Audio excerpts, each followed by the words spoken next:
child sat there, right in the middle of all the strange objects he had brought with him to honor Satan.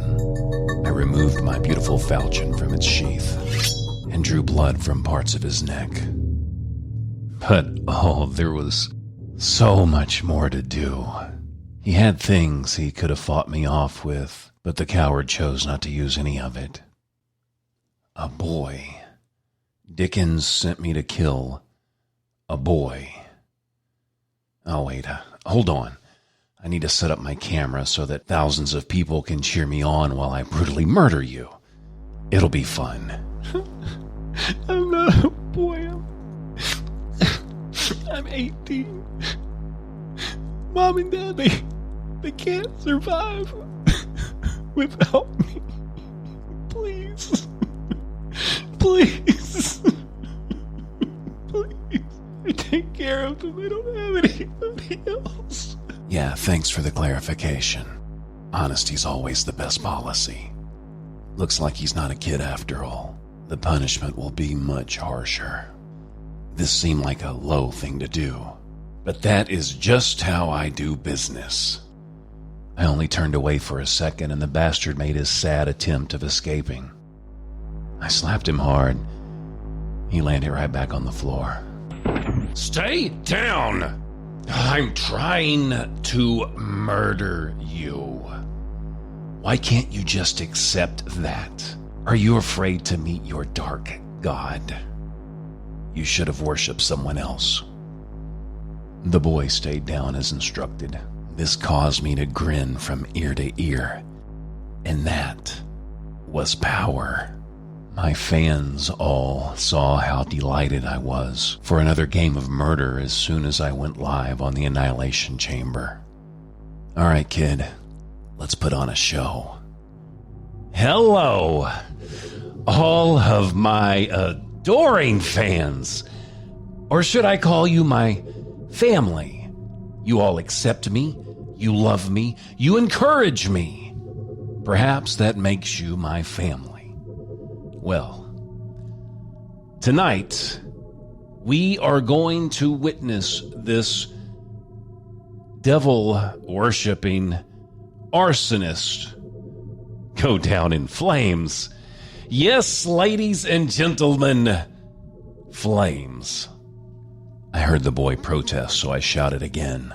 Flames! You heard me! Your brain is swimming with parasites, and your parents obviously never loved you, because what good parent willingly lets their child stay so mentally deranged? I brought forth a new weapon, a blowtorch. I turned to the camera.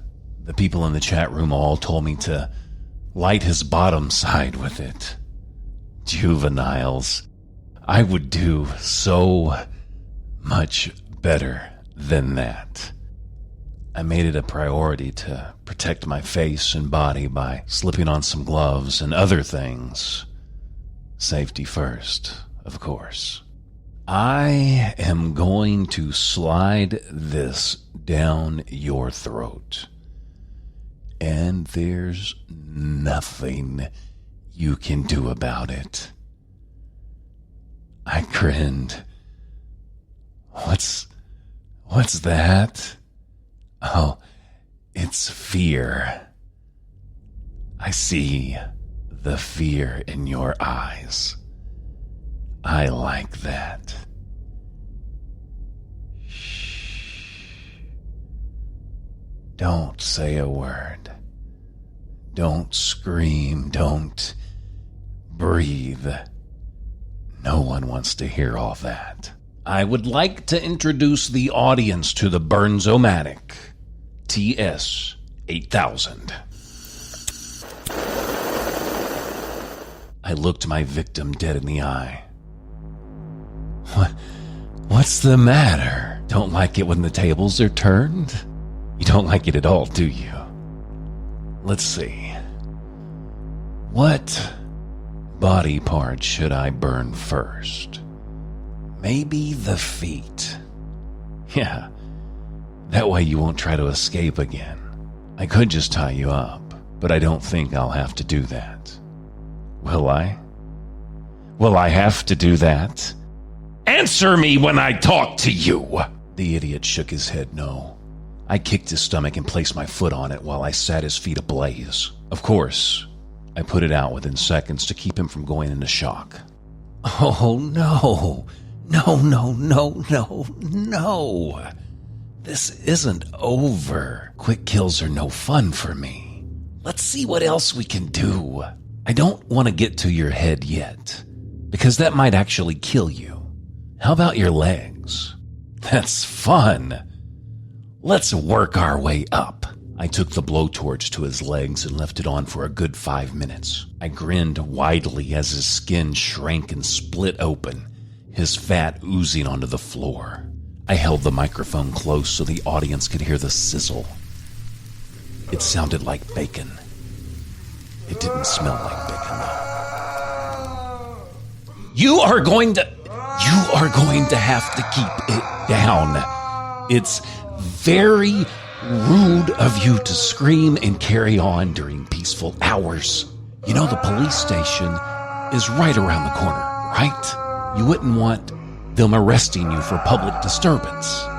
Maybe they'd dig a little deeper and find out that you killed innocent people. The city will be mortified when they find out what you've done. Be quiet, or you'll end up rotting in prison for the rest of your life. This is so much fun. Oh, hey, here's a little known fact about me. I have it out for arsonist. What a coincidence. We can talk about that later. For now, back to the killing. Oh, well, look what we have here. Username Dickens will rise says no name. Make him eat his own fat. Whew. I like that idea. I scooped up the guts that had accumulated on the floor and shoved it in his mouth. Good thing I had gloves on. Of course, he had to go and make things difficult by spitting it out. I stepped back, shaking my finger at him. No, that's not how we eat food. You are not a good little boy. I shoved it back in his mouth. The arsonist ate it up, and I made sure he swallowed it all. I noticed the chat on the screen, and my eyes widened. My poor victim. Look, we have 25,000 people watching. They love me. They hate you, but they love me. Floods of people confirm this. I think maybe I was starting to understand what love was. His stomach was the next thing to go, and I did go a little easier on him. I made a lame joke about heartburn and regretted instantly. Then another lame joke about him puking his guts out as he was unable to hold his food. No one in the chat seemed to mind, though. Next, I went for his ear, then his hair. I threw a blanket over him to douse the flames. To make good on my promise, I shot a quick flame into his throat. I breathed it all in. The smell of burning flesh. I acted as though it satisfied me. It didn't. The smell was terrible. But I had to play the game. I got back to it. Not yet. I'm not done playing with you. He made some ungodly noise declaring his pain, and because I wanted to dry his tears, I went ahead and set his whole face ablaze. I'm a caring individual, I know. I spoke to him again, but by now his life had nearly faded. I hate people like you. Fire is the thing that destroyed my parents. It could have destroyed me, and maybe it should have. But I got out ahead of it. This feels a little bit like sweet revenge. You know, you deserve to die anyway. You hold no relevant place in society. Say hi to Satan for me." His screams could have busted the lens of my camera. They rang and rang until what was left of his sunken eye holes were replaced with flames, and his whole body became engulfed. My victim tried to speak as the flames spread, but his words melted right along with him. Once I knew he was dead, I put the fire out and looked over his body.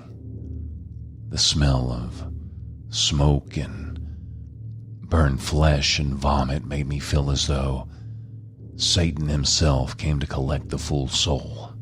Upon what was left of him, I carved the number 6. I probably should have felt bad about killing such a young person, but I didn't. There was not one single redeeming quality about him, and even the ruffians who roam the dark web praise the end of his reign. Very well done, No Name. You may come home now. You will be treated exceptionally well, and I will even let you sleep in as long as you desire. You're doing a good job. I do not take you for granted. And on I went, back to my home. Dickens' cleaning crew removed the body and the mess. Probably sprayed a little air freshener in there, who knows? I just know they covered for me. No one cared about the boy's death, save for his family, who now seemed to be falling apart, from the news I've gathered.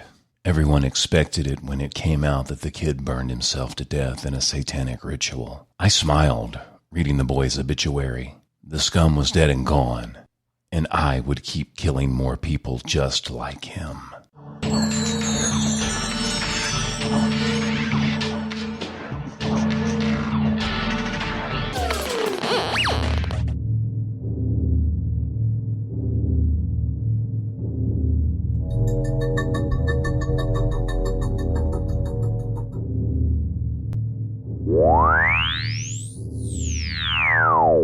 I thought no one would understand, but everyone got it.